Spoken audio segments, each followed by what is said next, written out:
she was mocked as the dumbest girl in school until she shocked the world with a perfect score. Before we dive into today's story, make sure to like this video, subscribe to Wealth and Wounds, and hit the notification bell so you never miss powerful stories of resilience, justice, and triumph. Let's get started. The rain poured down hard on Jefferson High, a school where reputations were everything and rumors traveled faster than lightning. Inside its halls, whispers followed Amara Bennett everywhere she went. A quiet, 15-year-old black girl with thick glasses, a well-worn thrift store sweater, and braids she did herself every weekend, Amara wasn't cool, wasn't rich, and wasn't one of the loud kids who filled the hallways with laughter and noise. To many of her classmates, she was invisible, until they decided to make her a target. "Yo, what's up, dummy? You forget how to read again," sneered Tasha, a tall, confident girl with designer sneakers and a crowd of admirers. Amara clutched her notebook tighter, feeling the sting of humiliation as the hallway erupted in laughter. Brandon, the class clown, joined in. "Careful, she might calculate your future. Oh wait, she's too dumb for that." They called her Dumb Amara. No one knew that when Amara got home, she transformed. In the dimly lit bedroom she shared with her younger brother, she would spread out advanced calculus books she borrowed from the public library, coding tutorials from YouTube, and physics problems she solved for fun. She was a genius in hiding, but no one cared to see past her quiet demeanor or second-hand clothes. One rainy Thursday, Mrs. Patterson, the school's longtime math teacher, announced the annual academic decathlon. "This year, we're taking the top 10 students from each grade. It's your chance to show this school what you're made of," she said with a proud smile. Amara's heart pounded. This was her moment. She had been secretly solving last year's decathlon problems for months. But before she could raise her hand to sign up, Tasha sneered from the back of the class. "Don't even think about it, Amara. You'd embarrass the whole school." Laughter rippled across the room. Amara's cheeks burned, and she shrank back in her seat. That night, though, she made a decision. She would sign up. No one knew her capabilities, but she wouldn't let fear or humiliation dictate her life anymore. She quietly put her name on the sign-up sheet, ignoring the looks of disbelief from her peers. Over the next few weeks, rumors flew. "Did you hear Dumb Amara signed up for the decathlon? She'll probably bring the lowest score in school history. I heard she doesn't even own a computer." Even some teachers underestimated her. Mr. Clarkson, the science teacher, chuckled during practice. "Amara, maybe you should just focus on passing the class instead of competing. This is advanced material." She said nothing. She didn't defend herself. She just studied harder, late nights under a flickering lamp, skipping meals to afford bus fare to the library, and rewriting formulas until her hands cramped. At home, her mother noticed the change. "Baby, why are you pushing yourself so hard?" "Because, Mama," Amara whispered, "I'm tired of being their joke." The decathlon day arrived. The entire gymnasium buzzed with excitement as students from other schools arrived in polished uniforms, parents in the audience cheering for their kids. Amara stood alone in the corner, clutching her thrift store satchel and the calculator she bought secondhand. Tasha strutted past, smirking. "Good luck, loser. Try not to cry when you fail." The competition began. The questions were brutal: advanced calculus, molecular biology, historical analysis, programming puzzles. Amara's pencil flew across the page with quiet confidence. While others sweated and whispered nervously, Amara seemed calm. Her brain worked like a machine, solving problems she'd already conquered weeks ago. But when the programming round began, a notoriously difficult section, something extraordinary happened. The final problem stumped every competitor. Even Tasha, who came from a wealthy family with private tutors, stared at her screen in confusion. Amara read the code once, twice, then started typing. Within minutes, she solved it perfectly. The room went silent when the scoreboard lit up. Amara Bennett, perfect score. The auditorium erupted. Teachers gasped, and students whispered in shock. Mrs. Patterson beamed with pride. Ladies and gentlemen, we may have just witnessed history. A perfect score, never before achieved. Tasha's jaw dropped. Brandon's smirk vanished. For the first time, they looked at Amara not with ridicule, but with awe. The principal, who had never once acknowledged Amara, stepped onto the stage. Miss Bennett, he said with a forced smile, we're proud to have you represent our school. Amara stood there, trembling, tears welling in her eyes. All those late nights, all that pain, it was finally worth it. The next week, the school buzzed with news of Amara's genius. The local paper featured her. Teen math prodigy stuns entire district. Colleges began calling. Tech companies offered internships. Suddenly, the same people who mocked her wanted to be her friend. But Amara wasn't fooled. She saw the shift in their smiles. Tasha approached her at lunch one day. Hey, you were amazing out there. We should hang out. Amara looked her straight in the eye and replied, you should have thought of that before you called me dumb. The cafeteria went silent. The power dynamic had shifted completely. One morning, during an assembly, the principal invited Amara to speak. She walked up to the microphone, facing the sea of students who had laughed at her for years. I used to think I was worthless because of the way you all treated me, she began, her voice steady. But your words didn't define me. My hard work did. And I want every kid who feels invisible to know, you are capable of greatness. Don't let anyone tell you otherwise. The auditorium erupted in applause. Even the bullies couldn't deny her brilliance. But just as Amara stepped off stage, her phone buzzed. A strange number had sent her a message. Your talent is wasted there. We've been watching you. Come alone to the old library tonight if you want to know the truth. Amara froze. Who was we?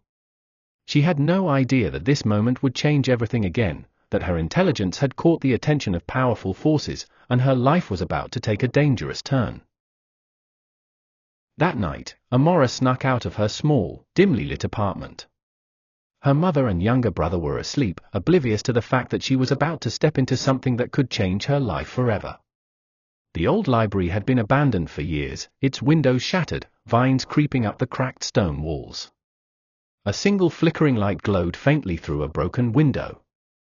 Amara's footsteps echoed as she pushed open the heavy wooden door. Hello, she whispered. From the shadows, a tall woman stepped forward. She was dressed in a sleek black suit, with piercing grey eyes that studied Amara like a hawk. Amara Bennett, the woman said in a low voice. You're exactly as brilliant as we expected. Who are you?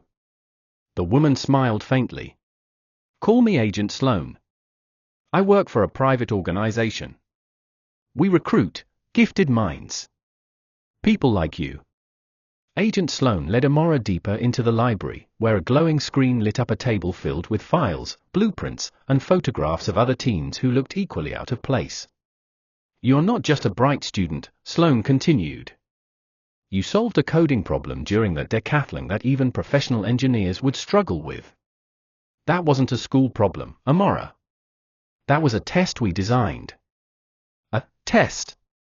Amara's voice trembled. Sloan nodded. We're watching schools across the country for exceptional talent. And you, Amara, are exceptional. We could change your life, give you access to resources, scholarships, connections. But there's a cost. What kind of cost? Sloan's smile faded. You'll work for us. Quietly. Everything you do will be classified. No one, not even your family, can know. Amara thought about her struggling mother, the eviction notices they kept getting, and the nights she went hungry so her brother could eat. This could solve everything. But something in Sloane's cold demeanor unsettled her. Why me? Why now? She asked. Because talent like yours is rare, Sloane said bluntly. And dangerous if it's wasted. We don't want you recruited by the wrong people. Amara swallowed hard. This didn't feel like a choice. As Amara left the library that night with a folder of documents Sloane handed her, she noticed a black SUV idling nearby. Its windows were tinted, and its headlights flashed once before pulling away. When she got home, she found another text on her phone. "Don't trust them. They're lying." Amara's stomach dropped. Who was warning her? The next day, Amara tried to focus on school, but her mind was spinning. Tasha, the girl who used to bully her, now hovered awkwardly around her. "Hey, Amara," Tasha said, her voice softer than usual. I wanted to say I'm sorry. I shouldn't have treated you the way I did." Amara studied her carefully. Was this genuine remorse or just guilt because of the sudden fame? Before she could answer, Brandon, the other bully, approached. "Yo, Amara, can I get some tutoring?" She realized suddenly that the power had shifted completely. These were the same kids who had tormented her. Now, they were begging for her help. But she had no time for them. Bigger things were unfolding. 2 weeks later, Sloane called her to a secret meeting at a tech firm downtown. When Amara arrived, she was escorted to a sleek, dimly lit conference room. "Welcome, Amara," Sloane said, standing beside a table covered with more documents and a glowing laptop. "We'd like you to try solving this encryption puzzle. It's important." As Amara examined the code, she noticed something odd. The encryption wasn't random. It was tied to government servers. If she solved this, she'd be unlocking classified military data. Her instinct screamed that something was wrong. "Wait," she said cautiously. "What's this for?" "Don't worry about that," Sloane replied smoothly. "Just focus on solving it." Amara's fingers hovered over the keyboard. She realized she was being used. Amara excused herself to the bathroom, slipping her phone from her pocket. She quickly dialed the number from the mysterious warning text. "Who is this?" she whispered. A deep voice answered, "You're in danger. They're not a scholarship organization, they're a private intelligence group. They recruit kids like you, then make you disappear." Her heart pounded. "What do I do?" "Get out. Now." Suddenly, she heard footsteps approaching. Someone was coming to check on her. She shoved her phone into her pocket and quietly unlocked the bathroom window. It was a 2-story drop, but she climbed out, heart racing, and jumped into the bushes below. She ran. The next few days were a blur of paranoia. Black SUVs followed her home from school.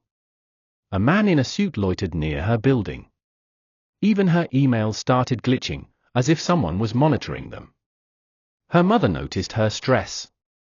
"Baby, are you okay?" Amara forced a smile. "Yeah, Mama. Just tired from studying." But deep down, she knew she had stumbled into something much bigger than herself. One night, she met with the mysterious person who had been texting her. He introduced himself as Jeremiah, a former member of Sloane's organization who had escaped. "They don't just recruit geniuses," Jeremiah warned. "They use them to hack into systems, to gather information, to build weapons. And if you refuse, you disappear." Amara's blood ran cold. "Why are you helping me?" Jeremiah's expression hardened. "Because I used to be you. I solved one problem, and it ruined my life. I won't let them ruin yours." Jeremiah handed her a small USB drive. "Everything you need to expose them is on this. But once you open it, they'll know. You'll need to decide if you're ready to fight back." Amara stared at the drive, her hands trembling. She thought of her mother, her brother, her classmates who had once mocked her but now saw her as a role model. Suddenly, headlights flashed through the alley. A black SUV screeched to a stop, and men in suits jumped out, shouting her name. Jeremiah grabbed her hand. "Run!" As they sprinted into the night, Amara realized this wasn't just about being smart anymore, this was about survival. And she had no idea if she'd live to see tomorrow. To be continued.